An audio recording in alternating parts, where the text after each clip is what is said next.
오늘 우리에게 주신 하나님의 말씀은 창세기 7장 1절입니다.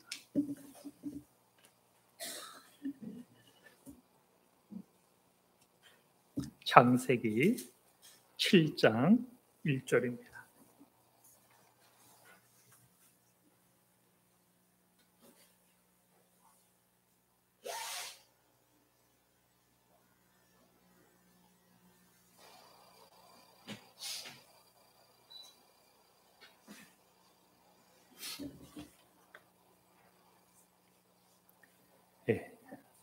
창세기 7장 1절 제가 받들어 봉독하겠습니다. 여호와께서 노아에게 이르시되 너와 내 온 집은 방주로 들어가라. 이 세대에서 내가 내 앞에 의로움을 내가 보았음이니라. 아멘.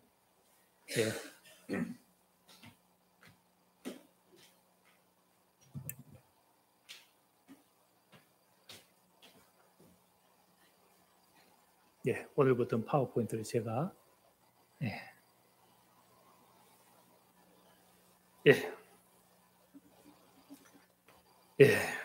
오늘 말씀은 하나님의 의, 우리가 지금 창세기를 묵상하고 있죠. 7장이고 25번째 묵상인데요. 지금까지 한 장당 4번의 묵상을 했습니다만 사실 이 오늘 7장 1절 이하는 노아 홍수 심판이 전개되는 부분이거든요. 그래서 그냥 한 번 하고 끝을 내려고 했는데 그러기에 또 계속 4번씩 했는데 이번만 그렇게 하려니 아쉽고, 그래서 오늘 1절만 묵상을 하고 아마 다음 주도 1절을 한 번 더 보고자 하고요. 그래서 가능하다면 서너 번을 또 묵상하고자 합니다. 오늘 말씀은 주제가 간단하지 않죠. 그래서 이게 설교일까 아니면 신학 강연이 될까, 성경 공부일까 살짝 고민도 되지만 설교가 될 수 있도록 노력하겠습니다. 하나님의 의. 우리는 하나님의 의를 잘 이해하고 있다고 생각합니까? 하나님께서 우리에게 부어주시는 당신의 의, 우리를 의롭다 하시는 것을 이거 신학적인 단어로 무엇이라고 합니까? 칭의. 죄인이지만 의인으로 불러주는 거죠. 의롭다 하심, 칭의. 우리는 구원의 의를 이 칭의로 많이 이해를 하고 있습니다. 그런데요, 오늘 본문을 묵상할 때에 하나님의 의는 과연 칭의, 하나님의 의롭다 하심만 있는 것인가 한번 돌아보게 하는 말씀이죠. 여호와께서 노아에게 이르시되 너와 내 온 집은 방주로 들어가라. 이 세대에서 내가 내 앞에 의로움을 내가 보았음이라. 하나님이 무엇을 보셨다는 겁니까? 보시는 하나님에 대해서는 다음 주에 묵상을 하고자 합니다. 하나님은 무엇 하신다? 보신다. 그런데 오늘 주목하고 싶은 것은요, 무엇을 보셨는가? 내 앞에 의로움을 보았다. 여기서 말하는 의로움은 하나님께서 노아에게 주신 어떤 그런 칭의로서의 의로움이라기보다는 노아가 그 세대에 하나님 앞에 영광을 돌리며 그 세대 가운데 하나님의 뜻을 실천하며 살아가는 자기의 책임성과 응답의 의이기도 한 거죠. 그런 의미에서 이 체데크 이 단어는 공의와 정의로도 번역할 수 있는 말입니다. 이 세대에서, 당대에서 너는 내 앞에 정의로 왔고 그 세대에 너는 그렇게 공의롭게 살았구나. 이것을 내가 보았다. 하나님의 의는 그렇게 보면 두 가지가 만나는 거예요. 하나님의 은혜가 이끌고 그렇게 칭의 의롭다고 여겨주시는 하나님의 사건, 그 사건도 하나님의 의죠. 근데 그 사건 안에는 그로 말미암아 우리가 살아가야 할 정의롭고 공의로운, 이걸 종교적인 용어로 말하면 경건하고 거룩한 삶, 사회적 용어로 말하면 정의로운 삶, 실천하는 삶, 공의로운 생활, 이런 것이죠. 오늘 본문에는 무엇이 강조됩니까? 너가 행한 공의, 너가 행한 정의, 이것을 내가 보았다.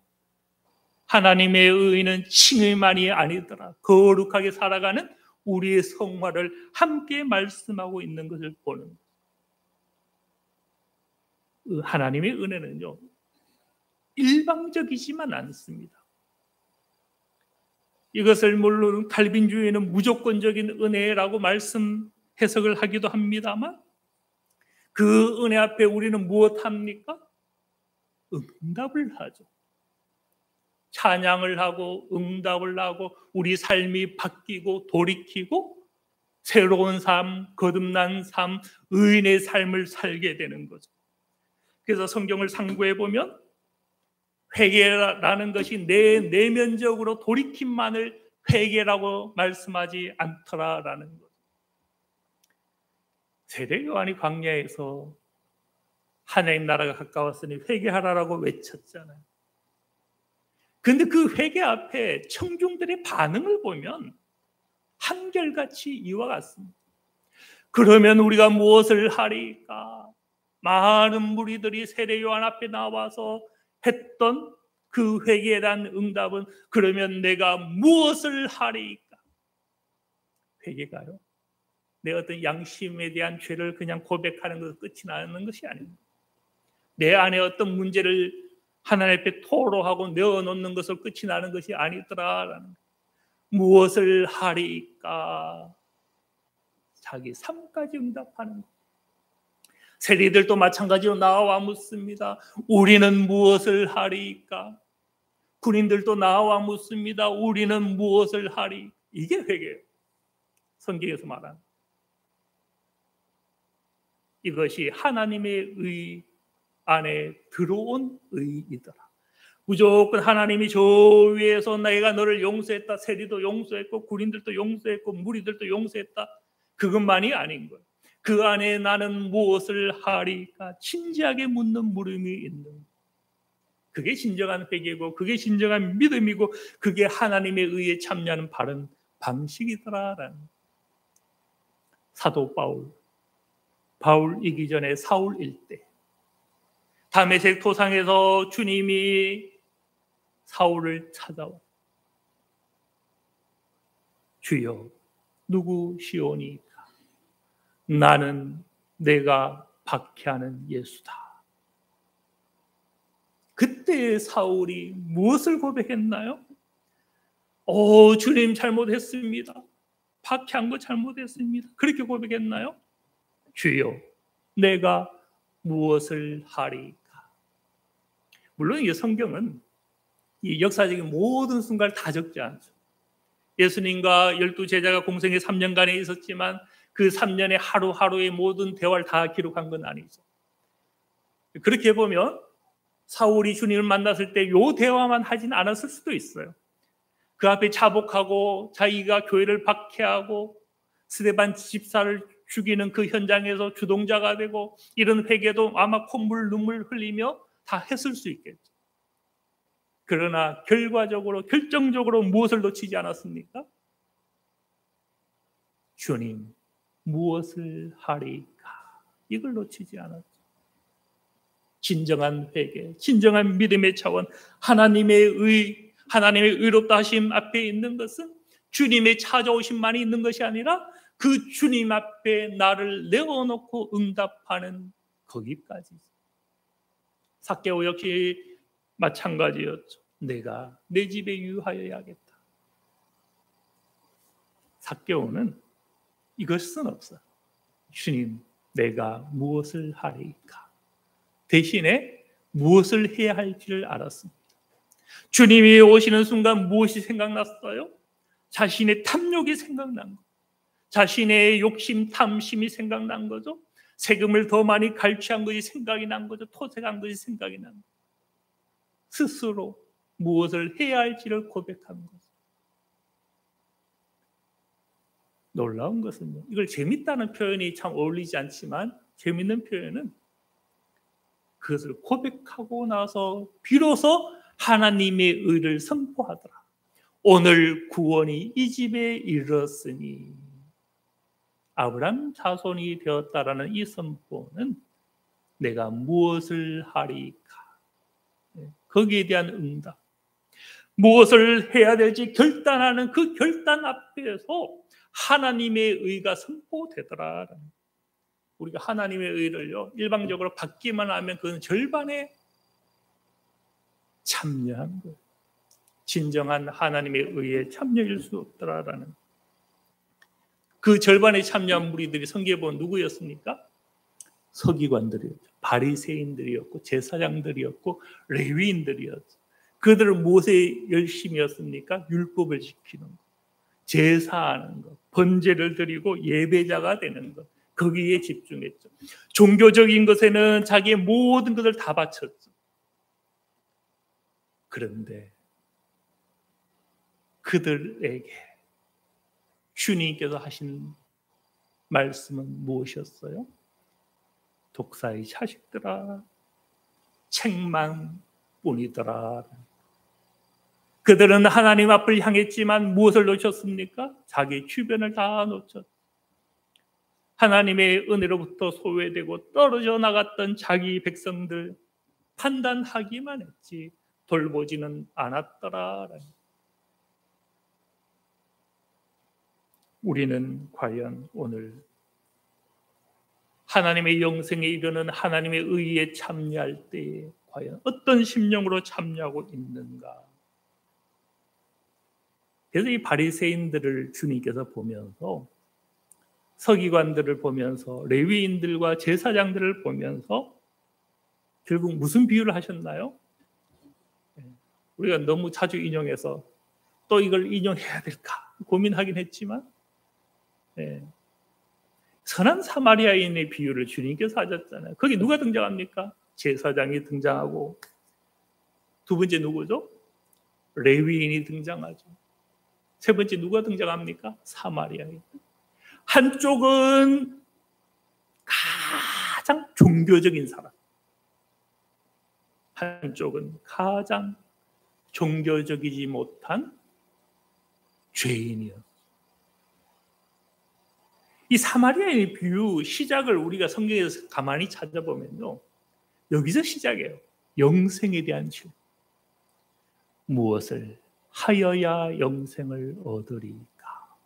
우리가 복음서를 읽어보면 질문과 주님의 대답에는 항상 갭이 있습니다. 제가 영어 써서 죄송한데 무엇이 있다는 거요? 간격 있는 간격.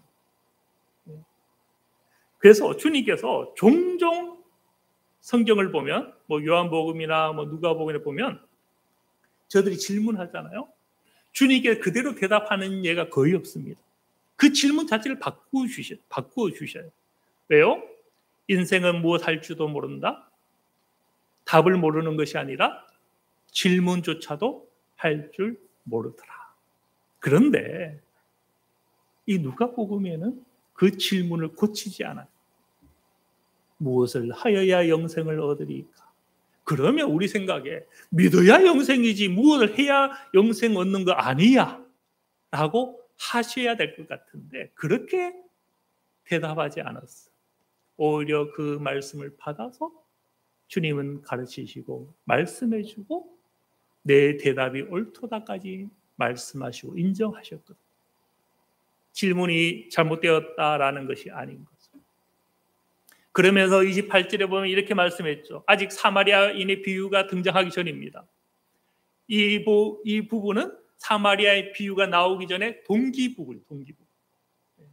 사마리아인의 비유는 이 동기에 대한 내용인 것이고, 그러면 28절에 보면 내 대답이 옳도다. 이를 행하라. 그러면 무엇 하리라? 살리라. 영생 하나님의 의에 무엇도 요구됩니까? 일을 행하라. 너희의 의, 너희의 공의, 너희의 책임성, 그것도 요구되죠. 우리가 이것을 놓쳐서 안 되는 거예요. 그러면 또 오해하죠. 하나님의 은혜가 절반이고 나의 응답성 절반, 이거 합쳐야 우리가 구원받습니까?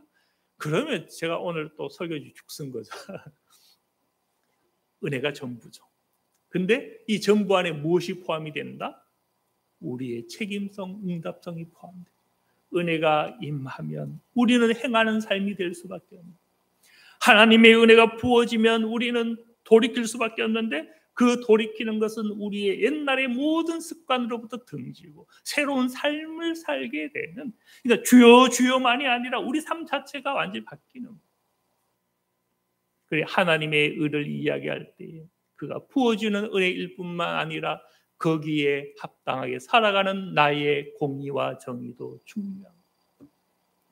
그러면서 이제 29절 이하에 새로운 질문이 나왔죠. 그러면 내 이웃은 누구입니까? 그러면서 이 비유 끝에 사마리아인의 비유를 하시고 나서 마지막 37절의 결론이 뭡니까? 너도 이와 같이 하라, 행하라. 영생에 대한 질문으로 시작했는데 그 영생에 대한 마지막 대답이 무엇이었어요? 너도 이와 같이 행하라. 그렇게 보면요, 우리가 이미 순종하고 있나요? 우리가 그렇게 사랑하고 있습니까?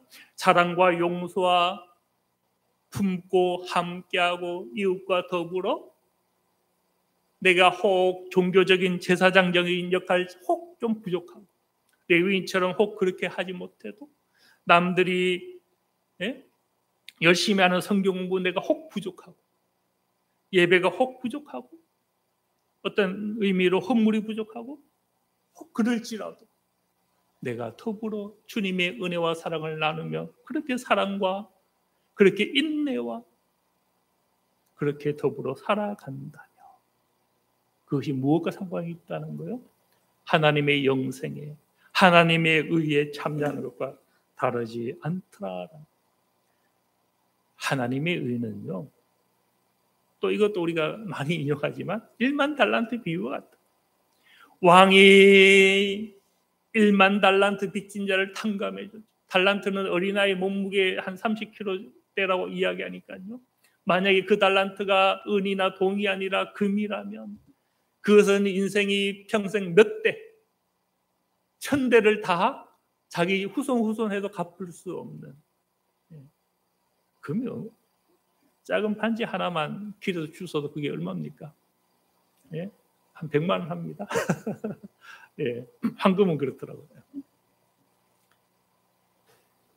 그런데 그게 한 달란트만 해도 평생에 먹고 살 것인데 1만 달란트니 그 탕감을 받은 자가 돌아가서 누굴 만났어요? 100데나리오. 100달란트가 아닙니다. 10달란트도 아니요. 1달란트도 아니요. 데나리온이 100일만 일하면 갚을 수 있는 그 돈을 빚진 자를 만나서 탕감해주지 않았더니 그 왕이 화가 나서 못했어요? 가두었고 다시 1만 달란트를 요구하더라. 은혜는 무엇을 요구한다는 거예요? 우리의 책임성을 요구하는 거예요. 그래서 십자가의 보혈로 우리를 다 은혜로 용서해 주었을 때 그러면 너의 삶도 그리스도처럼 순종할 수 있겠는가? 여기까지가 그리스도의 의에 참여하는 바른 방식입니다. 그게 하나님의 의에 대한 바른 이해인 거죠. 오늘 본문을 보세요. 하반절에 내가 내 앞에 의로움을 내가 보았습니다. 하나님은 우리의 의를 요구하시고 찾으시고 보신다는 거죠. 우리 1절에서 이것만 강조하면 우리 성도님들이 이번 주 삶이 피곤할 수 있겠죠. 하나님이 나의 잘하나 못하나 의로움을 지켜보신다면 나 어떻게 할까? 이 설교 시간에 위로받기 위해 왔는데 책임 잔뜩 지우는 것 같다. 예. 그런데 이 7절 1절에 보면 이런 말씀도 있어요. 너와 내 온 집은 무엇하라? 방주로 들어가라. 왜? 너희의 의로움을 내가 보았기 때문에. 하나님의 의에 참여하는 그 결단이 있는 그의 삶에는 무엇이 있다는 거요? 환난 가운데 건져주는 하나님의 긍휼이 있는 거. 하나님이 그를 위해 방주를 예비하시는 그 사건이 있더라. 물론 방주는 노아가 그의 가족들과 더불어 지었지만 그것을 누가 설계해 주셨나요? 하나님이 설계해 주셨어요. 또 그것을 지을 동안 누가 기다려 주셨나요? 하나님이 기다려 주셨어요. 하나님께서 모든 은혜와 지혜와 성령을 부어주셔서 그 방주가 견고하게 지어지도록 하신 것. 방주의 재료를 보면 거기 역청을 발랐다 했죠. 큰 홍수가 나도 송진과 역청은 물에 녹지 않는 것. 하나님의 설계, 하나님의 구조는 구원하기에 능하더라. 이 은혜를 누구에게 주셨다는 것. 하나님의 공의와 정의, 하나님의 의에 바르게 응답한 자에게 주시더라. 그래서 제가 이런 비유는 잘 쓰고 싶지가 않아요. 예를 들면 누구는 IMF 가운데서 고통을 받는데 누구는 하나님이 건져주시더라. 누구는 코로나로 고통받는데 건져주시더라. 이것은 우리가 아픈 자에게 그렇게 적절한 것은 될 수가 없죠. 그러나 그럼에도 불구하고 이 말씀을 통해서 우리에게 무엇을 보여줍니까? 하나님은 그 가운데도 자기 백성이 못하지 않도록 완전히 무너지지 않도록 지켜주시더라. 우리의 삶 가운데 환난이 없을 수 없습니다. 시험이 없을 수 없어요. 고난이 없을 수 없습니다. 분명히 있어요. 질병도 찾아오고 아픔도 찾아오고 때로는 넘어지기도 하고 심지어 자주 그와 같기도 하죠. 때로는이 아니라 제가 볼 때 아예 물질 안 주시는 경우도 있고. 네.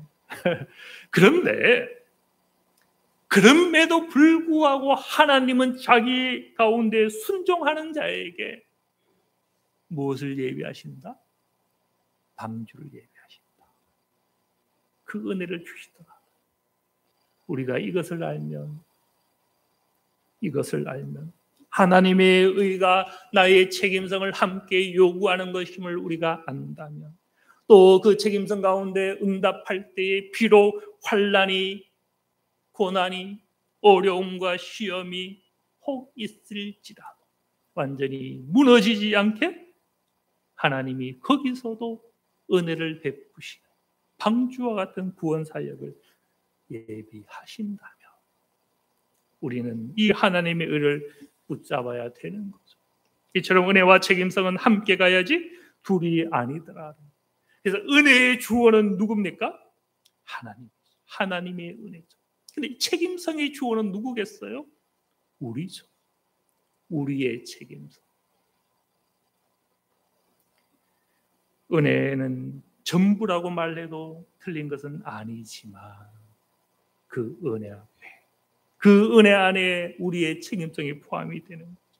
그 책임성을 우리가 가지고 살아가는 것은 바로 그가 은혜를 입은 징표가 되는 거죠. 우리는 우리의 책임성 없이 하나님의 은혜를 말할 수가 없는 거죠. 이 둘은 하나더라라는 것. 그래서 주님은 무엇이라고 말씀하셨습니까? 그들의 열매로 그들을 알리라. 무엇이라 말씀하지 않으셨어요? 그들의 믿음으로 그들을 안다라고 말씀하지 않았습니다. 그들의 말로 그들을 안다라고 말을 하지 않았던 거예요. 단지 그들의 입술이었던 거예요. 주여 주여 그것으로 내가 그를 안다라고 말씀하지 않은 그들의 열매로 그들이 행하는 삶으로서 그가 하나님의 자녀인지 마귀의 자식인지 그 책임성의 여부로 그가 은혜 입은 자를 안다라고 말씀하더라라는 것. 우리 참 은혜 입은 자, 하나님의 의에 놓인 자를 알 수 있는 방법은요, 자기 삶에 있는 열매입니다. 그렇게 하나님은 우리 인생에게 은혜의 징표를 요구하시는, 공의로움을 찾으시는 것. 그래서 아담과 하와를 지으시고 보기에 좋아서 축복하시고, 그런 하나님이 아담과 하와에게 무엇을 기대했겠어요? 순종이라는, 하나님에 의해 참여하는 그 초대를 기대했겠죠. 근데 아담과 하와는 불순종했죠. 믿지 않은 게 아니에요. 아담과 하와 믿었습니다. 하나님 믿었어요. 믿음이 결국 무엇까지인 걸 몰랐어요? 순종인 것, 행위인 걸 몰랐다라는 거예요. 아담과 하와는 그렇게 행하지 않았죠. 정의와 공의를 놓쳤죠. 그것으로 말미암아 하나님에 의해서 멀어지더라라는 거예요. 근데 이 의를 누가 완성하셨어요? 순종하신 분, 죽기까지 순종하신 분, 그분의 순종을 통해서 하나님의 의가 완성이 되더라. 이것이 그리스도의 의죠. 우리는 그리스도의 의를 이야기할 때에 오해하면 안 됩니다. 주여 주여 하면 다 구원에 이른다. 그것은 성경을 절반만 아는 것. 하나님의 의는 그리스도의 순종을 요구합니다. 너희도 자기의 십자가를 지고 나를 따르지 아니하면 나와 상관이. 그리스도의 의는요, 우리의 의, 정의와 공의로운 삶, 순종하는 삶, 응답하는 삶, 그것을 다 포함하는 것. 그래 우리가 그리스도의 의에 참여하고 하나님의 의에 참여하려면 이것으로 부족합니다. 예, 제가 구원받았습니다. 이것이 아니라 그런 까닭에 하나님이 내게 요구하시는 것, 주여 그것이 무엇이니까 내가 무엇을 하리까 고백해야 되더라라는, 이걸 약간 신학적으로 해석하면요, 이 그리스도의 의는 성취와 완성이면서 동시에 우리가 따를 본과 길잡이도 되는 거예요. 완성인데, 완성이면 어떤 의미에서 끝이잖아요. 성취잖아, 성취. 그런데 성취이면서 그것은 우리가 따를 길도 되고 본도 되는, 아직 완성되어야 할 과제이기도 합니다. 그래서 이 신앙이 참 모호한 거예요. 그러니 우리가 끊임없이 모여서 예배하고 말씀 묵상하고 기도하고 그런 거죠. 그러면서 조금씩 하나님의 나를 알아가는 거죠. 그런데 우리가 종종 이것을 오해해야죠. 오늘 제가 이 설교 짧게 하려고 작정하고 왔는데 뒷부분 조금 생략하고 하겠습니다.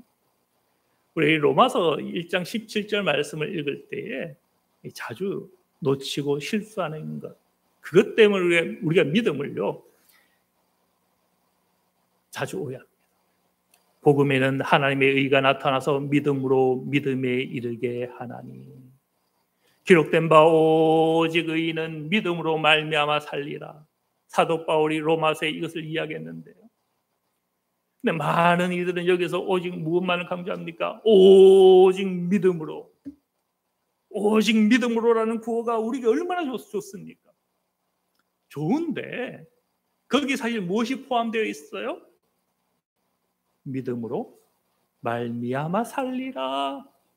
자기 삶을 그렇게 거기에 담아야 되죠. 살리라를 빼버리고 오직 믿음으로가 되다 보니 우리 삶이 하나님에 의해 무엇을 생략해버리는 거예요? 하나님이 주시는 의는 붙잡으면서 내가 드려야 할 의는 자꾸 놓쳐버리는 거예요. 칭의는 고백하면서 성화가 되어야 될 것을 놓쳐버리죠. 사도 바울이요, 하나님의 의를 이렇게 설명했잖아요. 믿음으로 믿음에. 근데 사실 뒤의 믿음은요, 믿음으로 믿음이 이끄는 삶, 믿음의 행위에 이르게 하나니, 이게 사실 포함되어 있는 거예요. 그 표현이 생략되어 있는 거예요. 근데 사도 바울이 여기서 뒤에 왜 그냥 믿음이다라고 했을까요? 왜 믿음의 삶에 이르게 하나니 하지 않았을까요? 그 당대에는 그 행위였던 할례 행위가 굉장히 복음을 대적하는 행위였어요. 예수 믿어야 구원받는다고? 예수 믿는 것 플러스 할례 받는 행위가 중요하다. 그런 이단이 그 당시 있었기 때문에 사도 바울이 행위를 뺄 수밖에 없었어요. 삶이라는 용어를 뺄 수밖에 없었다라는 거예요. 사실 사도 바울이 이야기하고 싶은 것은 하나님의 의는 믿음 때문에 믿음에 이르는 삶이다. 사실 이것을 이야기하고 싶어요. 그래서 이었죠. 하박국 2장 4절. 믿음으로 말미암아 무엇한다? 살리라. 사실 삶을 강조한 거예요. 이게 왜 삶을 강조했는가 하면요, 17절 말씀하고 18절 보세요. 믿지 않는 것을 어떻게 표현했어요? 불의, 합당하지 못하니 모든 불의. 그럼 믿는 것은 무엇이겠어요? 공의로운 삶, 공의에 대해서, 합당한 일에 대해서, 모든 선행에 대해서. 사도 바울은 믿지 않는 것은 불의였고 믿는 것을 무엇으로 이해했습니까? 선한 행위로 이해했다라는 것. 믿음이 말이 아니었다라는 겁니다.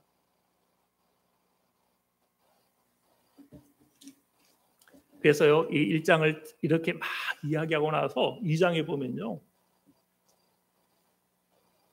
믿음대로, 믿지 않는 대로 보응한다라고 하지 아니하고 무엇을 했어요?